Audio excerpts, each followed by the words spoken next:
Bismillahirrahmanirrahim. Assalamualaikum warahmatullahi wabarakatuh.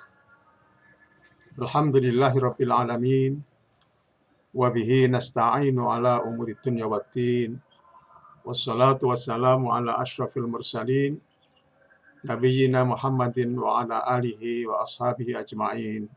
Amma ba'd.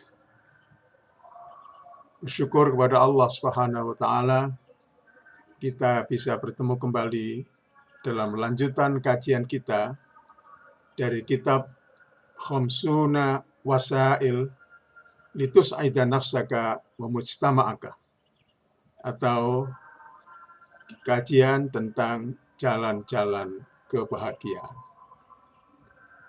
Hari ini kita sampai kepada topik mengenai tawakal atau at-tawakkul. Kita akan kaji pertama dari sisi etimologis atau dari sisi bahasa.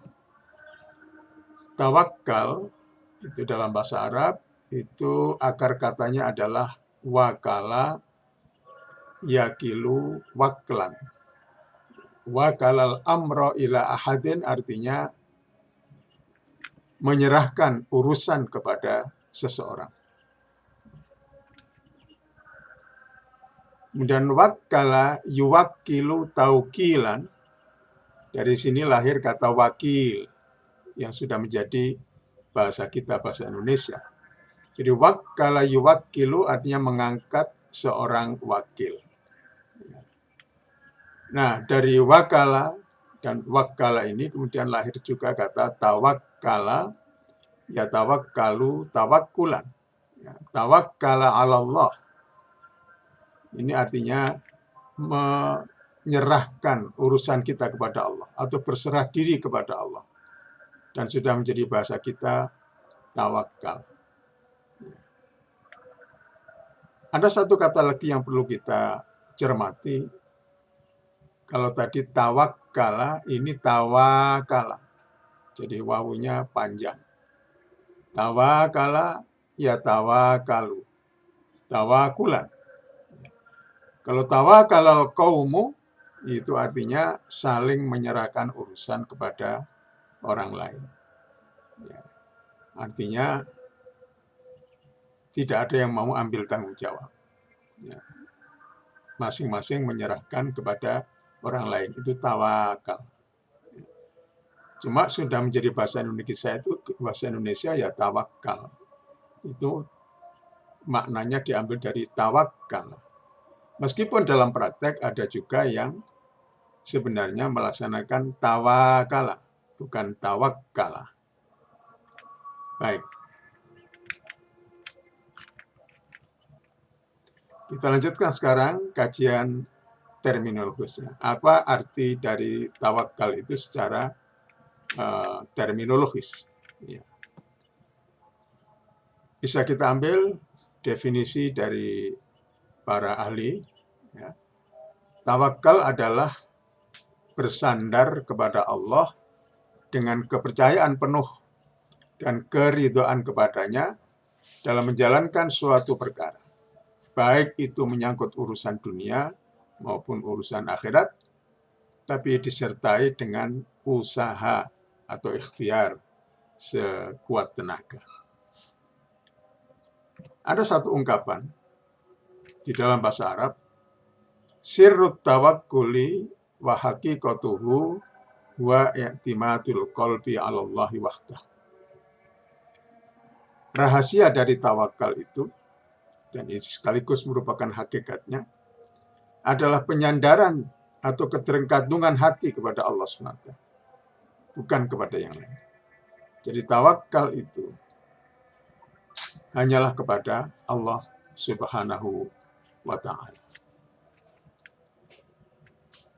Sedikit kita bahas hubungan antara tawakal dengan ikhtiar. Dikatakan di dalam teks berbahasa Arab ini, inna tawakkula yatamassalu bis-siqati billahi ta'ala wal i'timadu alaihi ma'al khirsi alal akhdi bil asbab. Wal akhdhu bil asbabi amrun la budda minhu ma'at tawakkul. walakin duna ifratin wala tafritin bil asbab. Limadha? Lianna Allah alladhi khalaqal asbab qadirun ala ta'tiliha. Artinya kurang lebih bahwa tawakal itu adalah percaya penuh kepada Allah dan bersandar kepadanya, disertai dengan ikhtiar sesuai dengan hukum sebab akibat. Ikhtiar merupakan keharusan di samping tawakal, tapi ikhtiar itu tidak disikapi secara berlebihan. Mengapa? Karena Allah Ta'ala lah yang menciptakan hukum sebab akibat itu. Dan Allah kuasa untuk meniadakannya. Jadi orang yang ingin sukses, ingin lulus dalam ujian, dia harus belajar dengan sungguh-sungguh, belajar dengan giat. Itu hukum sebab akibat. Orang mau kaya, dia harus bekerja keras, supaya dia dapat penghasilan yang besar. Itu hukum sebab akibat. Kalau orang ingin sukses berdagang, maka dia harus menerapkan teknik-teknik berdagang secara benar. Tetapi itu semua, hukum sebab akibat itu bisa jadi tidak berlaku pada suatu saat ketika Allah menghendakinya. Karena Allah bisa meniadakan hukum sebab akibat. Orang yang sakit, dia harus berobat. Ini hukum sebab akibat. Tetapi Allah bisa memberikan kesembuhan kepada seseorang, meskipun dia tidak berobat secara medis. Jadi, tawakal memang harus diikuti dengan ikhtiar. Tapi ikhtiar yang merupakan penerapan dari hukum sebab akibat, itu sifatnya tidak mutlak. Oleh karena itu, tetap kedua-duanya harus ada di dalam diri kita, yaitu kita berusaha, tapi tawakal kita kepada Allah Subhanahu wa Ta'ala harus kuat sedemikian rupa. Baik, kalau tawakal tadi adalah pasrah, ya, dengan disertai ikhtiar, tapi tawakal itu pasrah tanpa ikhtiar. Nah, ini sedikit kita bahas perbedaan antara tawakal dengan contoh-contohnya. Pada zaman Nabi itu ada orang-orang Yaman, tentu tidak semua ya, ada sebagian orang-orang dari Yaman yang pergi haji tanpa bekal. Kalau istilah kita di Indonesia ini barangkali bonek, ya, bondo nekat. Ketika ditanya mengapa Anda pergi haji tidak bawa bekal, ya, padahal Anda nanti perlu makan, ya, Anda perlu tempat istirahat dan sebagainya. Jawab mereka, ya kami tawakal aja kepada Allah. Maka atas dasar peristiwa ini turunlah ayat dalam surat Al-Baqarah 197, wa tazawwadu fa inna khairaz zatit taqwa. Hendaklah kalian itu berbekal, membawa bekal, ya, yang diperlukan untuk suatu kegiatan. Fa inna khairaz zatit taqwa, tapi bekal yang paling baik itu adalah takwa. Ya. Takwa itu tidak semata-mata berarti menjalankan perintah Allah dan meninggalkan larangannya. Karena takwa itu secara bahasa artinya berhati-hati dan juga waspada. Maka kehati-hatian dan kewaspadaan ini juga merupakan bekal ketika kita mau melakukan suatu pekerjaan. Ya. Mencukupi semua yang diperlukan untuk sesuatu yang kita lakukan, itu termasuk bentuk dari takwa. Kepada seseorang yang masuk ke masjid tanpa mengikat untanya, ya, ini peristiwa di zaman Nabi, dengan alasan tawakal, ya, Nabi SAW memberi petunjuk. Ya, beliau bersabda, "Iqilha wa tawakkal." Jadi orang Arab Badui ini datang ke masjid, mau sholat berjamaah, untanya dibiarkan lepas di depan masjid. Lalu Nabi tanya, kenapa tidak kamu ikat dia? Orang tadi menjawab, saya tawakal kepada Allah. Maka Nabi memberi petunjuk, ikatlah, baru kemudian kamu bertawakal. Ikatlah untamu, lalu tawakallah kepada Allah. Nah, inilah pelaksanaan tawakal yang benar.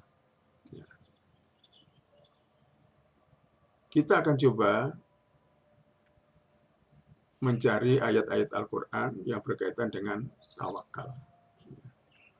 Ada di dalam Al-Quran kita temukan ayat yang berbicara tentang tawakal dalam bentuk perintah langsung. Misalnya di surat Al-Furqan ayat 58.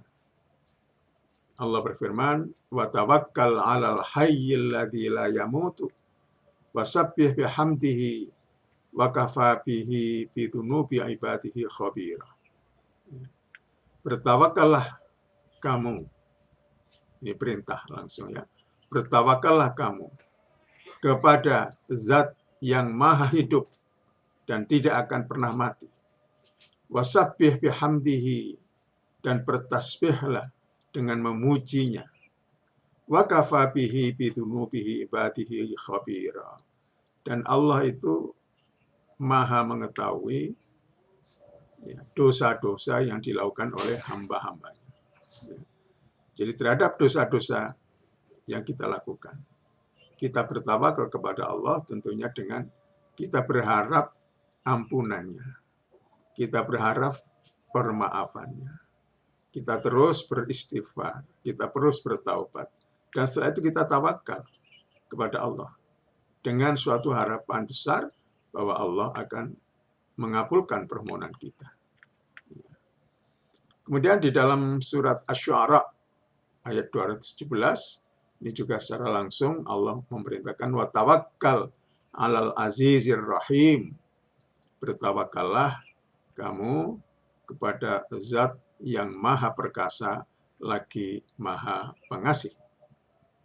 Di surat An-Naml 79 Allah berfirman, wa tawakkal 'alallah innaka 'alal haqqil mubin. Bertawakallah kepada Allah karena kamu sesungguhnya berada pada jalan kebenaran yang sangat nyata. Jadi kalau kita ingin memperjuangkan satu kebenaran dan kita yakin akan kebenaran yang kita perjuangkan itu, kita berusaha untuk melakukan hal-hal yang baik untuk dapat menegakkan kebenaran itu. Maka setelah itu kemudian kita bertawakal kepada Allah sesuai dengan perintah Allah di dalam surat An-Naml 79 ini. Kemudian di dalam bentuk perintah yang tidak langsung. Ini ada di dalam surat At-Taubah 129. Fa in tawallau faqul hasbiyallahu la ilaha illa huwa alaihi tawakkaltu wa huwa rabbul arsyil adzim. Kalau mereka orang-orang yang kamu ajak, orang-orang yang kamu dakwahi, itu berpaling, tidak mau menerima dakwahmu, tidak mau menerima ajakanmu kepada kebenaran, kepada agama yang benar. Fakul, maka katakanlah, hasbiyallahu, cukuplah bagiku Allah. La ilaha illa huwa. Tidak ada Tuhan, tidak ada sembahan selain Dia. Alaihi tawakkaltu, kepada Dialah aku bertawakal. Wa huwa rabbul arsyil adzim, dan Dia, Allah itu adalah pemilik dari singgasana yang agung. Kemudian di surat Ar-Ra'd 30. Kadzalika arsalnaka fi ummatin qad khalat min qabliha umamun litatluwa 'alaihimul ladzi auhayna ilaika wa hum yakfuruna birrahman. Qul huwa rabbi la ilaha illa huwa alaihi tawakkaltu wa ilaihi matab. Demikianlah telah kami utus kamu kepada satu umat yang sebelum itu sudah datang juga umat-umat yang lain. Litatluwa 'alaihimul ladzi auhayna ilaika. Kami utus kamu untuk membacakan kepada mereka apa yang sudah kami wahyukan kepadamu. Wa hum yakfuruna birrahman. Dan mereka itu tetap bersikap kufur kepada Allah yang Maha Rahman. Nah, kalau sudah begitu, kul, katakanlah, huwa rabbi, Dialah Tuhanku. La ilaha illa huwa, tidak ada Tuhan selain Dia. Alaihi tawakkaltu, kepadanya lah aku bertawakal. aku berserah diri, wa ilaihi matab, dan kepadanya lah tempat aku kembali. Ya. Ini di dalam surat Ar-Ra'd, perintah tidak langsung untuk bertawakal kepada Allah Subhanahu wa Ta'ala. Kemudian ada yang bentuknya deskripsi aja. Ya. Misalnya di surat Al-Anfal ayat 2, Allah menjelaskan tentang sifat yang hakiki dari orang beriman. Allah mengatakan, innamal mu'minuna alladzina idza dzukirallahu wajilat qulubuhum wa idza tuliyat alaihim ayatuhu zadatuhum imana wa ala rabbihim yatawakkalun. Sifat dari orang yang sungguh-sungguh beriman yang diterangkan di dalam Al-Anfal ayat 2 ini, pertama adalah orang yang ketika nama Allah disebut, hatinya bergetar.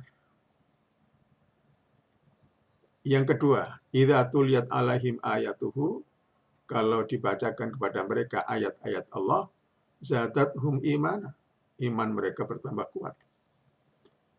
Yang ketiga, wa ala rabbihim yatawakkalun, dan mereka itu bertawakal kepada Tuhan mereka, yaitu kepada Allah Subhanahu wa Ta'ala. Tidak perlu saya jelaskan lebih jauh ayat ini, mudah-mudahan jelas, sudah sangat jelas bahwa sifat orang-orang yang sungguh-sungguh beriman itu salah satunya adalah tawakal kepada Allah Subhanahu wa Ta'ala.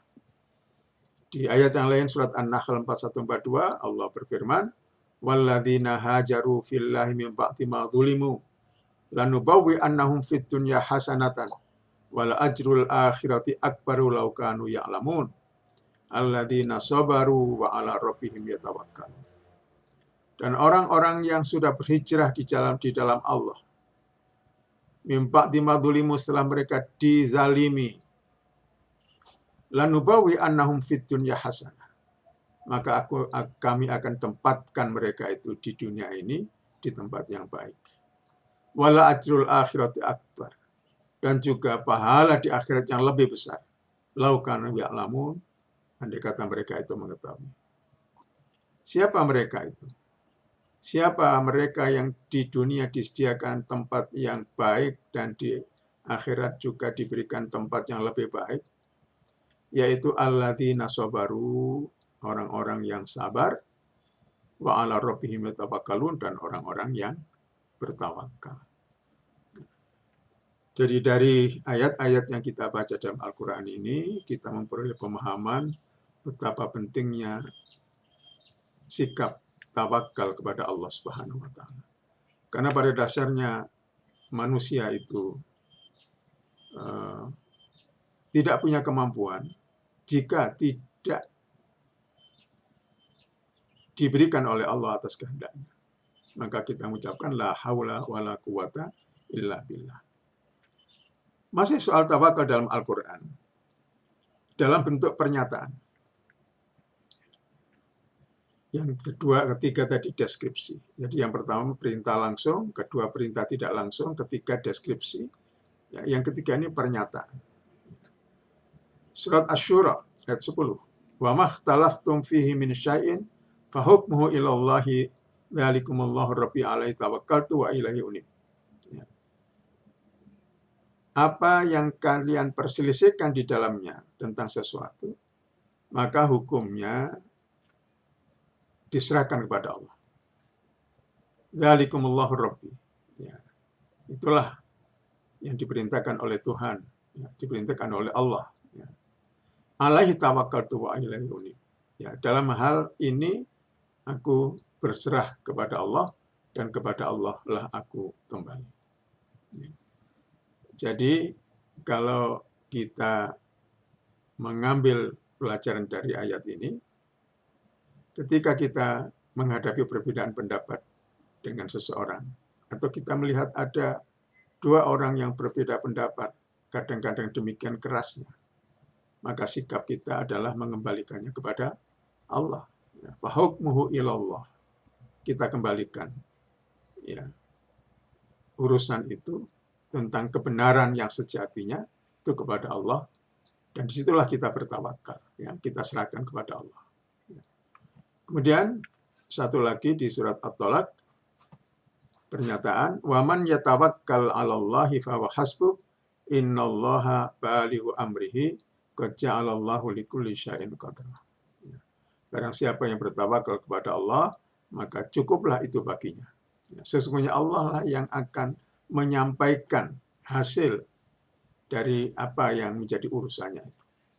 Dan Allah sudah menjadikan untuk setiap sesuatu itu ukuran-ukuran. Nah, dari sini semua sekali lagi kita hendaklah punya sikap tawakal yang kuat dan yang tinggi kepada Allah Subhanahu wa taala.